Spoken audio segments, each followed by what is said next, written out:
started. Shutter. Button.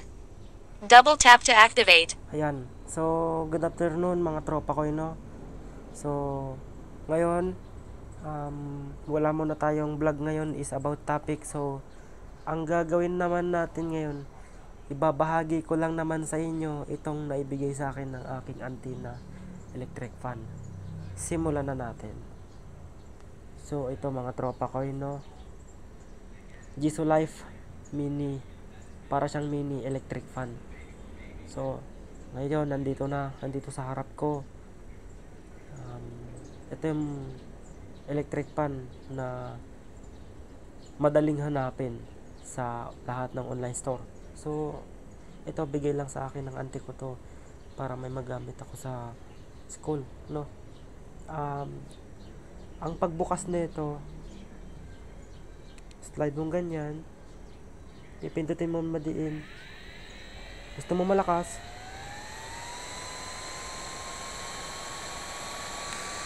yan, ganyan nakalakas yan mga tropa ko. So kung papatay natin, yun lang siya. So sa mga naghahangad ng ganito, naku po, madali lang maghanap nito sa online store, no?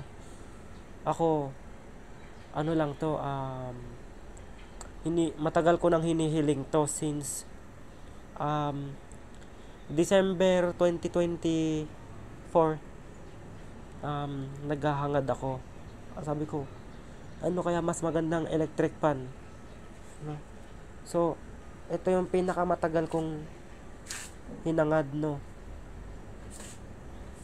So, para sa akin, ang kagandahan sa kanya is hahawakan mo na lang siya, no?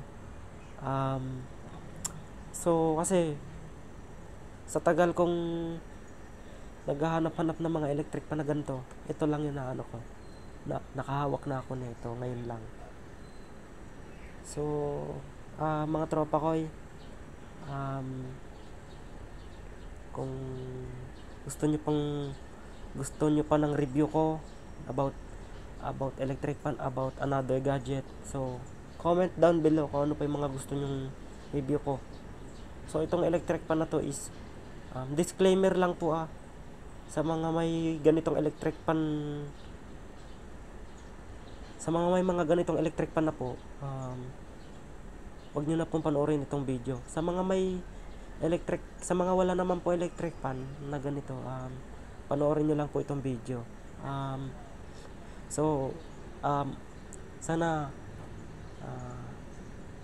maging patient kayo at magabang-abang sa aking mga i-upload sa aking channel. So, hinihintay ko lang po na madagdagan yung aking views, ang aking subscribers sa ating channel. So, mga tropa ko, maraming salamat sa inyo, sa inyong pagtitiwala, sa inyong suporta. And dahil sa inyong suporta, pinakita ko sa inyo tong electric fan ko na Jisoo Life. So, sana comment down below kung ano pa yung mga gusto nyo. So, mag-ano naman tayo dito, magta-topic naman tayo dito about Jisoo Life. So, mga tropa ko, thank you for watching. God bless.